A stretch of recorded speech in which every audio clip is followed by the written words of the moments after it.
രണ്ടാമത്തെ ദിവസമാണ്. അപ്പം ഫസ്റ്റ് തന്നെ ഇത് കാണാൻ പറ്റുന്നുണ്ടല്ലേ? ഇല്ലേ?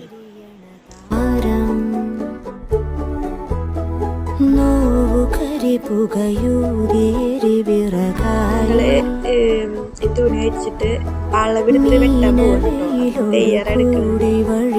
അതിന് മുന്നേ മിഷീനെ കുറിച്ച് കുറെ കാര്യങ്ങൾ ഞങ്ങൾക്ക് മിസ് പറഞ്ഞു തരുന്നതാണ് ഇതൊക്കെ. അപ്പൊ ഞങ്ങളതെല്ലാം ശ്രദ്ധിച്ച് കേട്ട് നിൽക്കുകയാണ് കേട്ടോ. രാവു പകലൊരു പോലെ വിരിയണ താരം,